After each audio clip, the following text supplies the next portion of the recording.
Magandang araw sa inyong lahat. Ako po si Dr.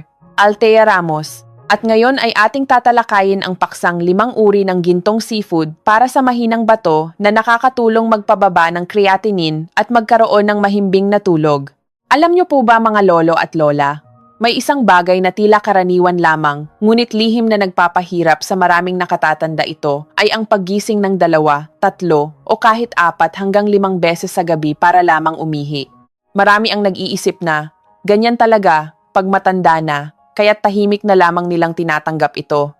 Ngunit ang katotohanang nais kong sabihin sa inyo ngayon ay hindi lahat ng madalas na pag-ihi sa gabi ay dahil lamang sa pagtanda. May mga sanhi na napakalapit sa atin, napakapangkaraniwan, na kung hindi natin papansinin ay unti-unti nitong hihilahin pababa ang ating kalusugan. Sinasabi ko ito hindi para kayo ay mag-alala, kundi dahil ang kondisyong ito ay nakakagulat sa sobrang dami ng nakakaranas. Sa aking 25 taon sa propesyon, napakarami ko nang nakilalang mga lolo at lola. Sa umaga, normal ang kanilang pamumuhay, ngunit pagdating ng gabi, pira-piraso ang kanilang tulog.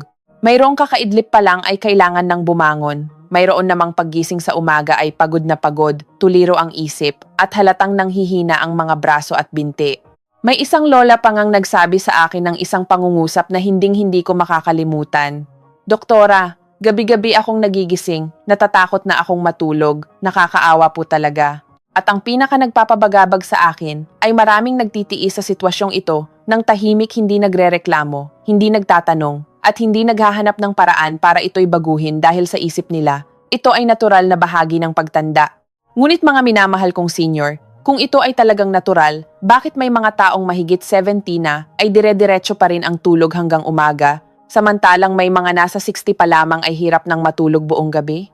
Ang pagkakaibang iyon ay hindi dahil sa suwerte. Naaalala ko pa ng malinaw ang isang kaso ng isang lola na mahigit 65 taong gulang mula sa Cebu.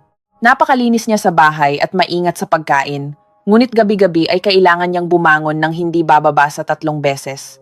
Noong una, inakala niyang mahina na ang kanyang bato, kidneys, kaya't pinilit niyang iwasan ang maraming bagay, lalo na ang lamang dagat. Hindi siya kumakain ng hipon, iniiwasan ang alimango, at lalong takot sa isdang dagat. Ngunit isang di inaasahang bagay ang nangyari. Pagkatapos lamang ng isang maliit na pagbabago sa kanyang pagkain, idinagdag ang isang pamilyar na lamang dagat na dati niyang iniiwasan pagkalipas ng ilang linggo. Bumalik siya sa akin na may ngiti ng malaking ginhawa. Sabi niya, "Ang tagal ko na pong hindi nakakatulog ng ganito kahimbing. Marahil, sa pagkarinig nito, marami sa inyo ang magtataka o baka hindi makapaniwala.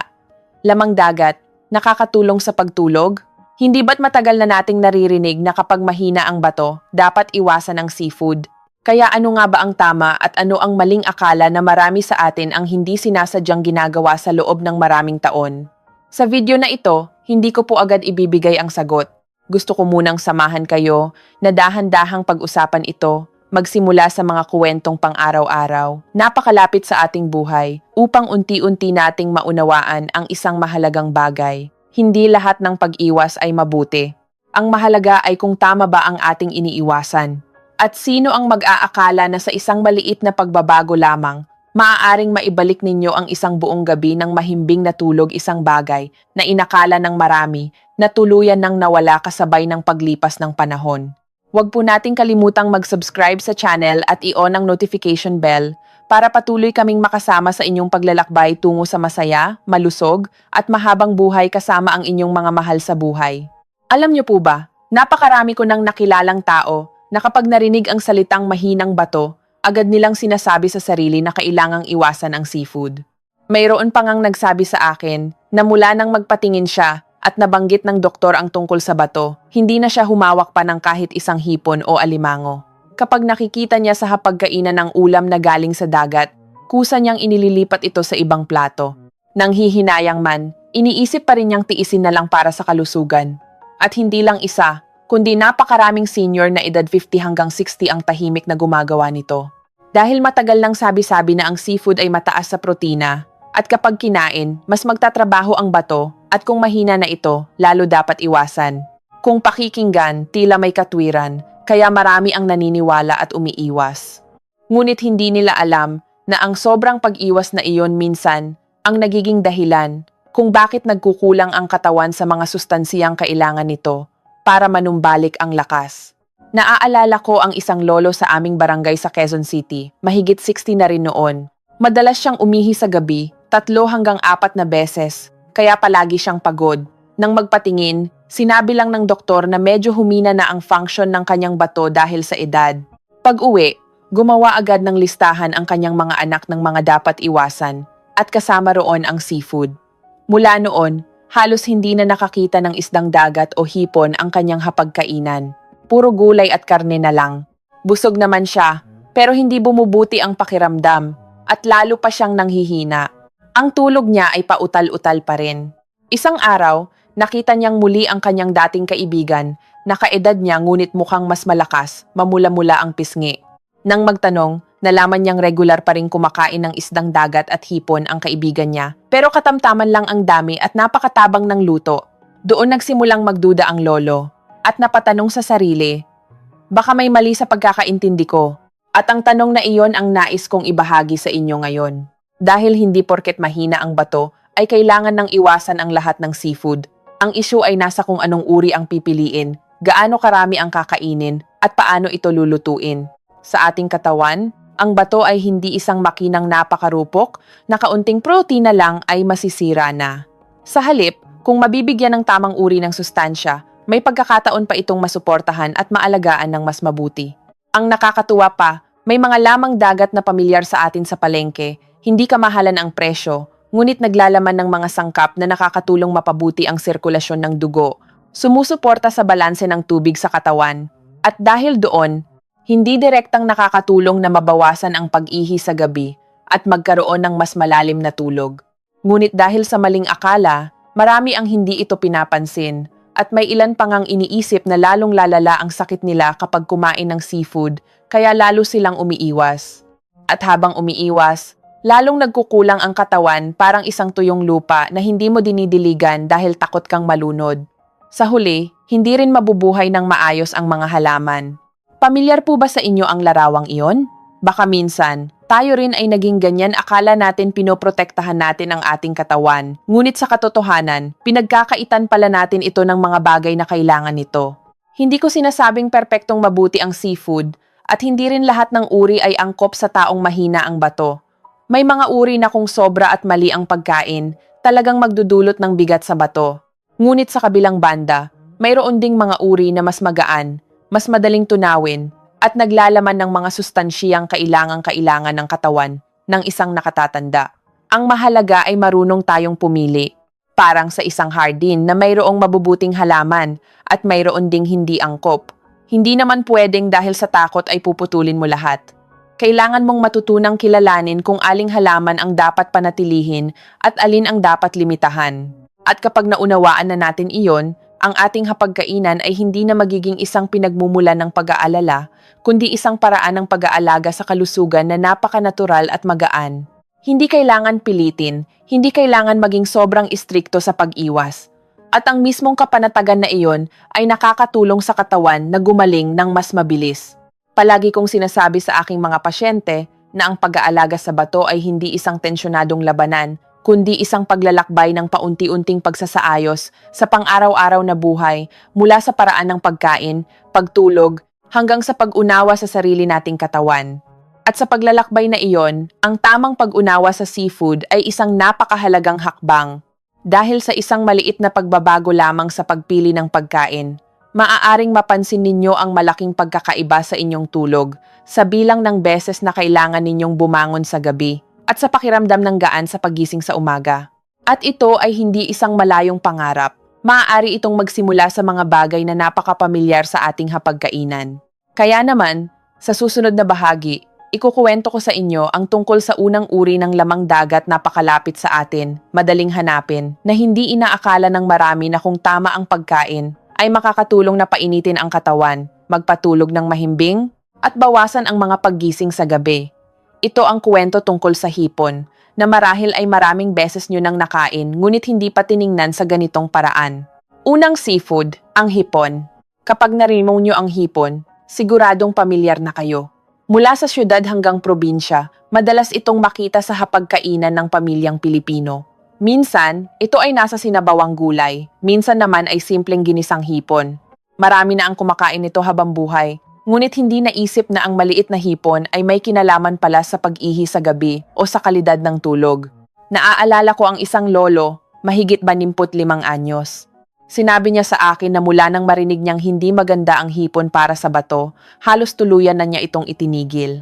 Tuwing bibili ang kanyang mga anak at apo, titingnan niya lang ito at ipapasa sa iba.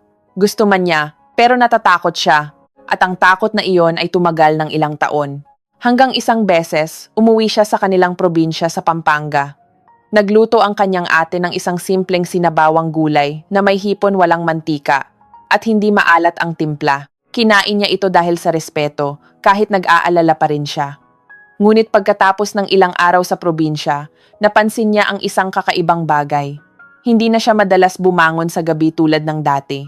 May gabing isang beses lang siyang gumising at mayroon pa ngang dire-diretso ang tulog niya hanggang umaga. Noong una, inakala niyang dahil lang sa pagbabago ng hangin kaya masarap ang tulog niya.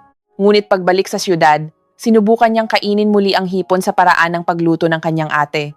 Sariwang hipon, niluto sa sabaw na matabang at kinain tuwing tanghali o maagang hapon. At ang kondisyon niya ay patuloy na bumuti. Doon lang siya nagsimulang mag-isip muli at magsaliksik. At ito rin ang gusto kong ibahagi sa inyo. Ang hipon, sa katotohanan, ay hindi kalaban ng bato tulad ng iniisip ng marami. Kung tama ang pagkain, nagbibigay ito ng protina na madaling tunawin at angkop para sa katawan ng isang nakatatanda. Kapag mahina ang bato, madalas pagod ang katawan at mabagal ang paggaling dahil na rin sa kakulangan ng sustansya. Ang hipon ay naglalaman ng mga sangkap na tumutulong sa katawan na mag-produce ng enerhiya at pinapanatili ang lakas ng kalamnan kaya hindi direktang nababawasan ang bigat sa bato. Isipin niyo na lang po ito, kapag mas malakas ang katawan at maganda ang sirkulasyon, hindi na kailangang magtrabaho ng sobra ang bato para punan ang mga kakulangan. Dahil dito, nagiging mas magaan ang trabaho nito. At kapag mas stable ang paggana ng bato, mas nare-regulate ang dami ng ihi sa gabi. Hindi na kailangang bumangon ng paulit-ulit. Ngunit may isang napakahalagang bagay dito na marami ang hindi sinasadyang nagkakamali. Ang paraan ng pagkain ng hipon. Mayroong kumakain ng hipon na sobrang alat ng pagkakaluto.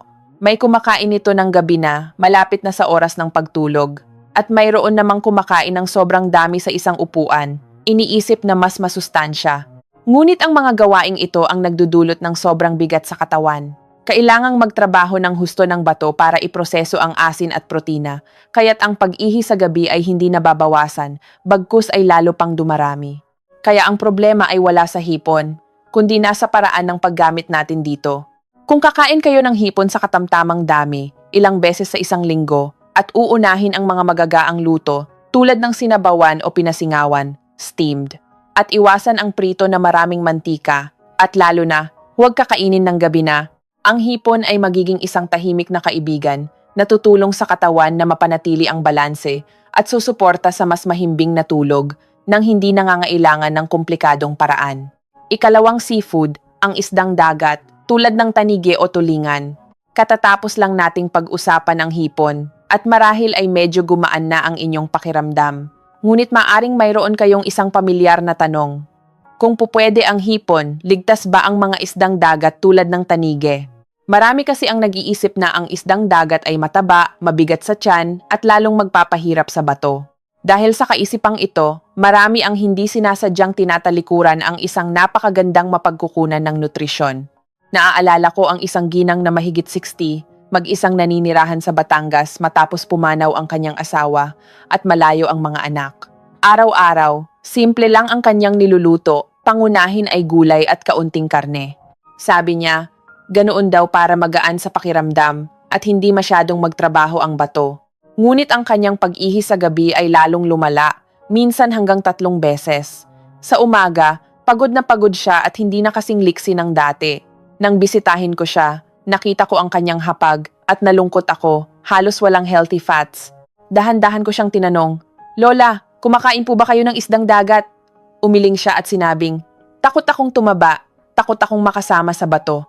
Dahil doon, ikinuwento ko sa kanya ang tungkol sa isa ko pang pasyente na pareho rin ang iniisip dati. Ngunit matapos baguhin ang kanyang pagkain, lalo na nang simula niyang isama ang tanigi sa kanyang hapag ilang beses sa isang linggo. Unti-unting nagkaroon ng malinaw na pagbabago sa kanyang katawan. Noong una, pakiramdam niya lang ay mas mainit ang kanyang katawan at hindi na nanlalamig ang mga kamay at paa. Pagkatapos, naging mas malalim ang kanyang tulog at unti-unting nabawasan ang paggising niya sa gabi. At ito ay hindi nagkataon lamang. Dahil ang tanigi, tulad ng ibang isdang dagat, ay naglalaman ng good fats na kailangan ng ating katawan isang uri ng taba na tumutulong para maging mas maayos ang daloy ng dugo. At kapag maganda ang daloy ng dugo, ang mga organ sa katawan, kasama na ang bato, ay mas napapakain ng sustansya at mas nagiging stable ang paggana. Isipin nyo na lang na ang bato ay parang isang water filter. Kung tuloy-tuloy at hindi barado ang daloy ng tubig, magaan lang ang trabaho ng makina. Ngunit kung ang daloy ay pabago-bago, mas mabilis itong masisira. Ganito rin ang ating katawan. Kapag mahina ang sirkulasyon, mas kailangang magtrabaho ng husto ng bato para mag-adjust. At iyan ang isa sa mga dahilan kung bakit maraming nakatatanda ang dumaranas ng matagal na pag-ihi sa gabi nang hindi malaman ang dahilan. Ang mahalaga rito ay hindi ang pagkain ng sobrang daming tanigi, kundi ang pagkain nito sa katamtamang dami at tamang paraan. Madalas kong ipinapayo na sapat na ang 2 hanggang 3 beses sa isang linggo na may isdang dagat sa inyong pagkain. At unahin ang mga magagaang luto tulad ng paksiw na hindi maasim, pinasingawan, steamed o sinabawan. Iwasan ang pagprito sa maraming mantika. Isa pa, mahalaga ang oras ng pagkain. Kung maaari, kainin ang isda sa tanghalian o maagang hapunan para may sapat na oras ang katawan na tunawin ito bago matulog. Nang bumalik ako sa lola, matapos niyang simulang isama ang tanigi sa kanyang diet, nakangiti niyang sinabi sa akin na matagal na siyang hindi nakakatulog ng ganito kahimbing. Masaya ako para sa kanya dahil minsan, isang maliit na pagbabago lang sa ating kinakain ay nagdudulot na ng malaking pagkakaiba. Ikatlong seafood, ang talaba. Kapag narinig niyo ang talaba, marami siguro ang mapapangiti dahil matagal na itong kilala bilang pagkain para sa kalalakihan, pampalakas daw. Kaya ang mga nakatatandang babae ay bihirang pumansin at may ilan pang umiiwas dahil baka raw malamig sa tiyan o mahirap tunawin. Ngunit dahil sa kaisipang iyon, marami ang hindi sinasadyang pinapalampas ang isang napakahalagang pagkain. Naaalala ko ang isang lola, 62 taong gulang, nakatira kasama ang kanyang mga anak at apo sa Cavite. Araw-araw, tumutulong siya sa pagluluto at pag-aalaga ng apo. Sa panlabas, mukha siyang malakas. Pero siya lang ang nakakaalam na gabi-gabi, 2 hanggang 3 beses siyang gumigising para umihi. Isang araw, namalengke sila ng kanyang anak na babae at nakakita ng sariwang talaba. Bumili ang anak niya at ginawang aros kaldo lugaw na may talaba. Noong una, nag-aalangan pa siyang kumain. Pero dahil masarap at hindi naman sumama ang kanyang tiyan, sa susunod ay kumain siya ng medyo marami. Ginawa niya itong regular, 1 beses sa isang linggo. Pagkatapos ng ilang linggo, napansin niyang unti-unting nababawasan ang paggising niya sa gabi. Hindi niya inakalang dahil iyon sa talaba. Pero nang pag-isipan niya, mula nang simulan niyang kumain ito, tila may nagbago sa kanyang katawan, mas malakas siya at mas malalim ang tulog. At ito ay may basehan. Ang talaba ay mayaman sa zinc, isang mineral na mahalaga sa pagbalanse ng maraming function sa katawan, kasama na ang urinary system at bato. Kapag sapat ang zinc sa katawan, mas stable ang metabolismo at mas malakas ang immune system. Parang isang bahay na luma na, kung patuloy na inaayos at pinapalitan ang mga materyales, mananatili itong matatag. Ang talaba ay isang banayad ngunit epektibong suplemento. Hindi kailangan kumain ng marami, sapat na ang regular at katamtamang dami. Ngunit, tulad ng ibang seafood, mahalaga ang paraan ng pagkain. Ang pagkain ng hilaw na talaba ay hindi angkop para sa mga nakatatanda. Pinakamabuting lutuin ito nang maigi maaaring isahog sa lugaw, steam o gawing sabaw na matabang. At iwasan ang madalas na pagkain nito. 1 beses sa isang linggo ay sapat na at kainin ito sa umaga o hapon. Iwasan sa gabi. Ika-4 na seafood, ang salmon. Kapag narinig ang salmon, marami ang iisip na ito ay isang mamahaling pagkain. May nagsabi pa sa akin, hayaan mo na yan sa mga bata, matanda na kami, simpleng pagkain na lang. Ngunit ngayon, ang salmon ay hindi na kasing mahal tulad ng dati. Mahahanap na ito sa maraming palengke at supermarket. At ang mas mahalaga ay ang benepisyo nito, lalo na sa mga senior na madalas umihi sa gabi. May isang lola, 68 taong gulang, na dati ay bihira kumain ng salmon dahil sa tingin niya ay mataba ito. Ngunit madalas siyang makaranas ng pananakit ng katawan. Sa gabi, 2 hanggang 3 beses siyang gumigising. Pinayuhan siya ng kanyang anak na subukang kumain ng salmon sa simpleng paraan hindi prito, kundi steamed o sinabawan lang. Pagkatapos ng halos 1 buwan na pagkain nito 2 beses sa 1 linggo, napansin niyang nabawasan ang pananakit ng kanyang katawan. At pati ang kanyang tulog ay bumuti. May mga gabi nang dire-diretso ang tulog niya hanggang umaga. Ito ay dahil ang salmon ay mayaman sa omega-3 fatty acids, isang espesyal na uri ng taba na tumutulong bawasan ang pamamaga, inflammation, sa loob ng katawan. Ang pamamaga na ito, kahit hindi nakikita, ay nakakaapekto sa paggana ng bato. Isipin nyo na lang na nilalagyan nyo ng langis ang isang lumang makina. Mas magiging maayos ang takbo nito. Ganoon din ang ating katawan. Ngunit paalala, katamtaman lang ang pagkain 2 beses sa 1 linggo ay sapat na, at piliin ang magagaang paraan ng pagluto. 5, seafood, ang seaweed, damong dagat. Kapag narinig ang seaweed, ang ilan ay pamilyar, ang ilan ay hindi, ngunit ngayon madali na itong mahanap.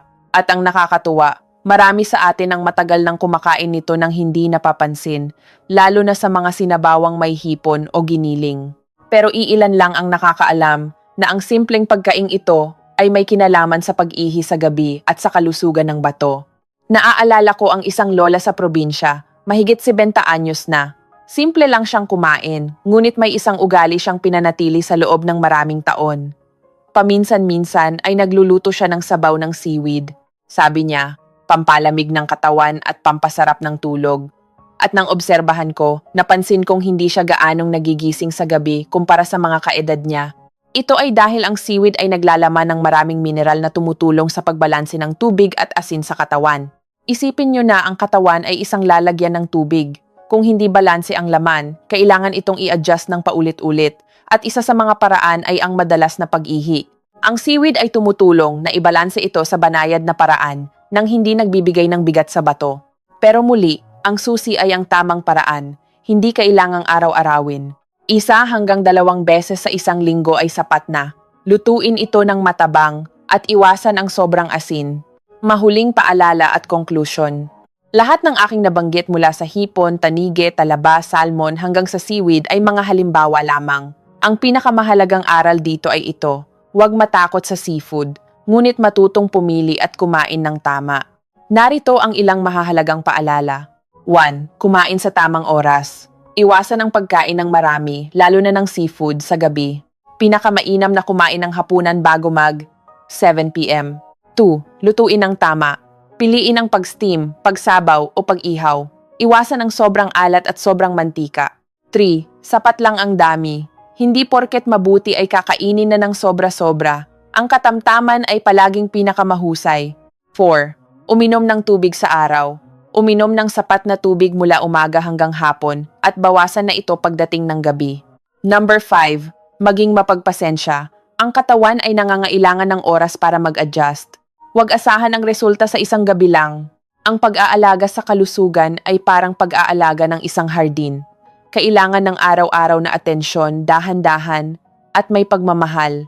Sa pamamagitan ng maliliit na pagbabago sa ating kinakain at pamumuhay, unti-unti nating maibabalik ang mahimbing na tulog na inaakala nating nawala na. At tandaan, kung mayroon kayong ibang malubhang karamdaman tulad ng gout, allergies, o malalang sakit sa bato, mas mabuting kumonsulta muna sa inyong doktor bago gumawa ng malaking pagbabago sa inyong diet. Naway ang pagbabahaging ito ay nakatulong sa inyo. Huwag kalimutang i-like at i-share ang video na ito para mas marami pa tayong matulungang mga senior na mahanap muli ang kanilang mahimbing na tulog.